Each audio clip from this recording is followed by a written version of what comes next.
Carl Jung believed some people don't destroy you through violence.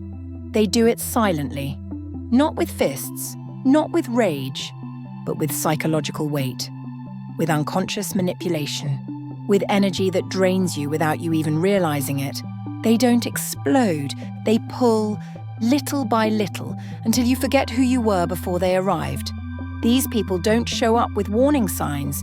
They show up as friends, lovers, mentors, family. And by the time you recognize the damage, you've already blamed yourself for it. Jung spent his life mapping the unconscious, and in it he found archetypes, patterns of human behavior so deep, so ancient, that we all carry them and often fall victim to them. In this video, we're going to explore the 6 types of people Carl Jung warned us about.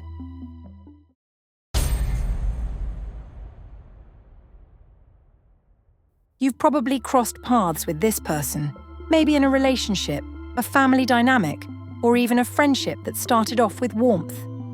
At first, they pull you in with vulnerability. They've had a rough past.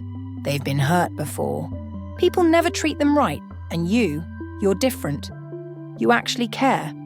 And so you lean in, you listen, you comfort. But the more time you spend around them, the more something feels off.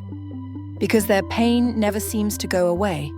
It becomes the center of every conversation, every disagreement, every room they enter.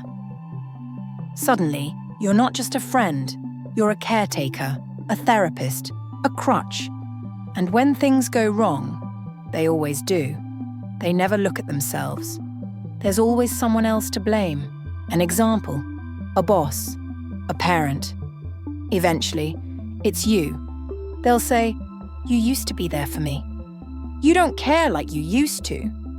You're just like everyone else." This person lives inside a permanent story where they are always the one being wronged. Always attacked, always hurt. And at first, it looks like sensitivity. But underneath, it's manipulation. It's emotional control disguised as helplessness. Carl Jung called this the shadow of the innocent, a distortion of the light. It's what happens when someone refuses to grow up emotionally and instead builds their identity around suffering. Not because they want to heal, but because suffering gives them power.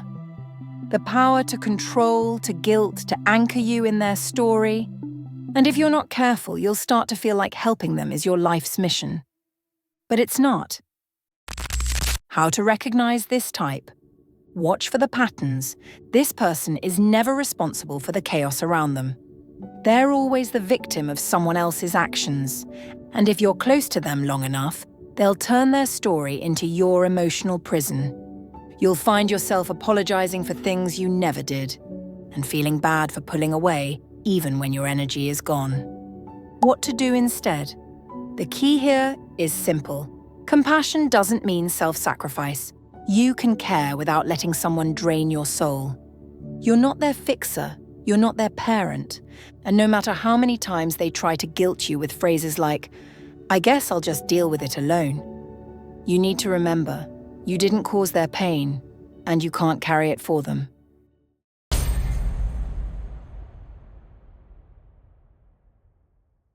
This one is dangerous, not because they're loud, but because they're exactly what you want them to be, until they're not. You meet them and they seem perfect. You're laughing at the same things, they get you. They understand you on a level that feels rare, magnetic, almost fated.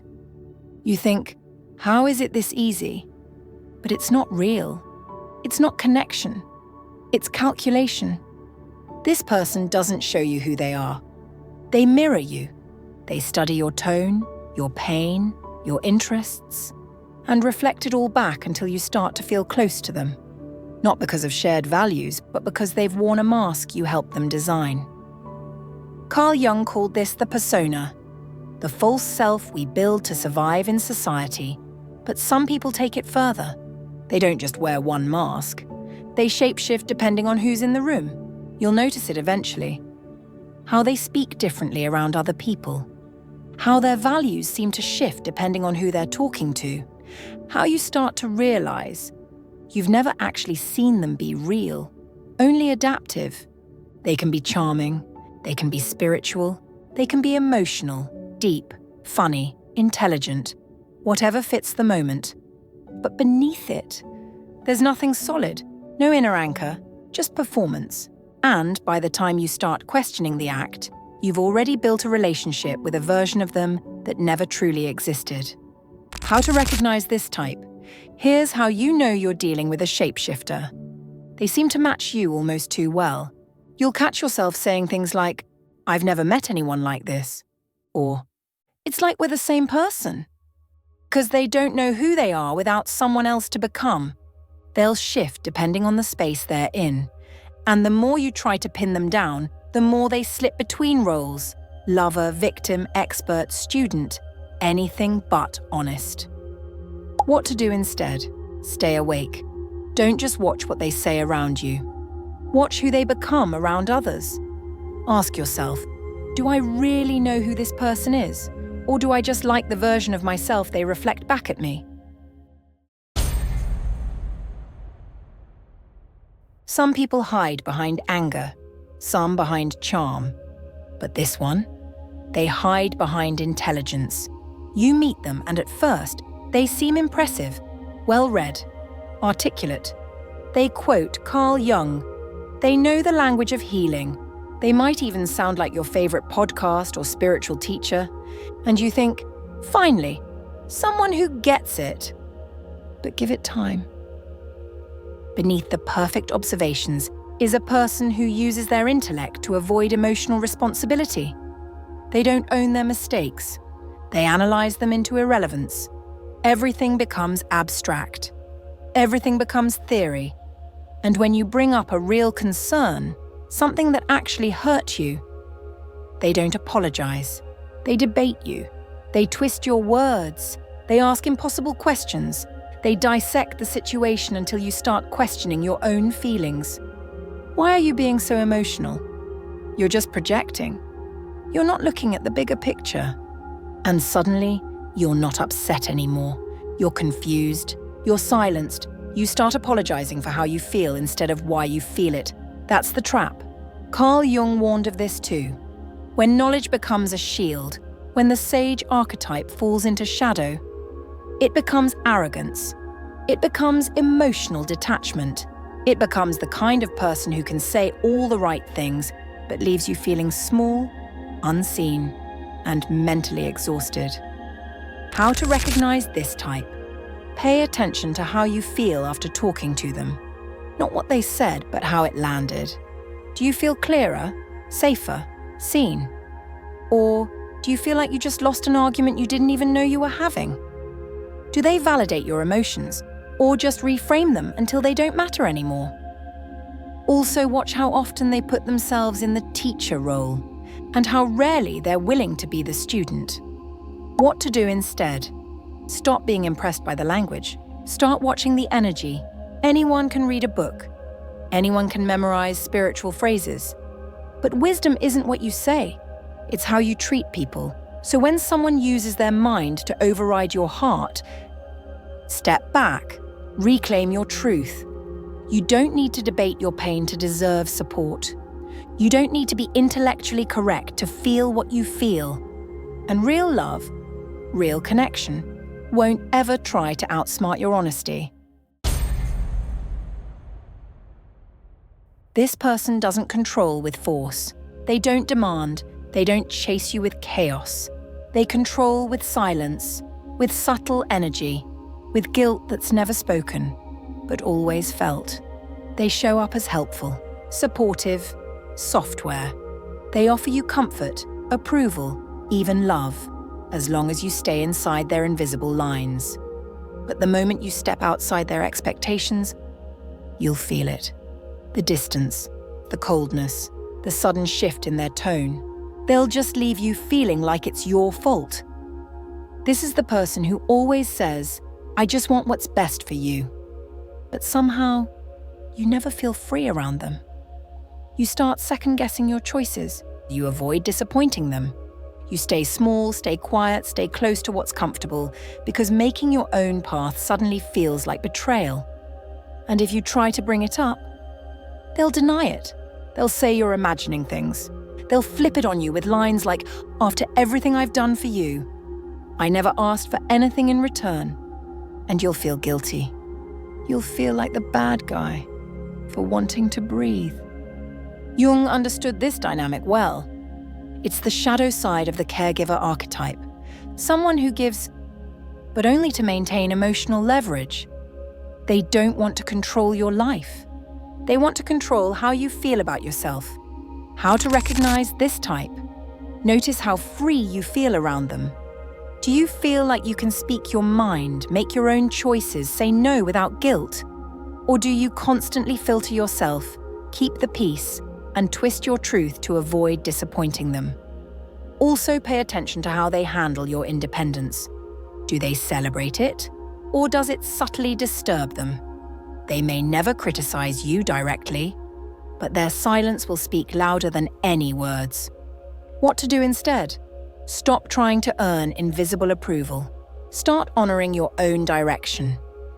You don't owe anyone your silence just because they were nice. You don't have to keep shrinking just to protect someone else's comfort zone. When love is real, it lets you expand, and anyone who uses guilt to keep you close was never really giving you love. They were giving you emotional debt and calling it care. You don't need that. You're allowed to walk away from people who quietly make you feel responsible for their happiness. This one's different. They don't come in heavy. They don't carry victim energy. They don't guilt you or challenge you directly. They entertain you. They make you laugh. They keep things fun, unpredictable, spontaneous. They shake things up. They're magnetic, sharp, clever. The kind of person who makes life feel alive. But here's the thing, they never build anything. They only break. Carl Jung called this archetype the trickster, a figure that disturbs order, pokes at structure, flips the script. And in its healthy form, the trickster can teach us flexibility, creativity, detachment. But when it goes dark, you get someone who can't sit still, who can't commit, who sabotages anything good just to feel in control. They're charming, they're quick, but they're emotionally slippery. When things get serious, they disappear. When someone gets vulnerable, they make a joke. When something good starts growing, they throw a little chaos into the mix. Not because they want to hurt you, but because they can't stand stability. Stability reminds them of what they can't face in themselves. So they keep everything moving, constantly. Conversations, relationships, people, attention. They'll gaslight you with a smile. They'll lie and then wink. They'll stir conflict between others just to sit back and watch it unfold. And here's the most dangerous part. They rarely face consequences, because by the time the damage is visible, they're already gone. How to recognize this type? Ask yourself this. Are you always entertained around them, but rarely at peace? Do they avoid real conversations, brush off serious moments, and turn every emotional truth into a sarcastic comment? Also, watch for how they handle your clarity. When you say what you want, do they respect it? Or do they play with it, test it, try to shake it loose just to see what happens? They'll never say, "I want control," but they'll create emotional chaos, so that they're the only one who seems clear in the mess. What to do instead? Don't mistake charm for character. Being witty, fun, or magnetic doesn't mean someone is grounded. It just means they've mastered a certain kind of mask. If every conversation feels like a game, if every moment of honesty gets twisted into irony, if you keep walking away wondering if you're overreacting, you're not. You're being pulled into a loop designed to keep you off balance. You don't need more intensity. You need peace that doesn't require survival mode. And anyone who feels threatened by that isn't someone you need close. And now you know. These people don't always come to hurt you. Sometimes they come looking like connection, like understanding, like exactly what you've been missing. But Jung's warning wasn't about staying afraid of others. It was about learning to recognize energy before it drains you, to notice patterns before they become emotional habits, to step back before you start betraying yourself, just to keep the peace. Because the most dangerous people aren't always cruel. They're unclear. They're unconscious. They don't realize how much damage they cause because they've never faced their own reflection. But now you've seen it. And once you see it, you don't go blind again. So stay awake, protect your energy, choose presence over patterns. And if you've been one of these people yourself, that doesn't make you bad, it just means it's time to wake up.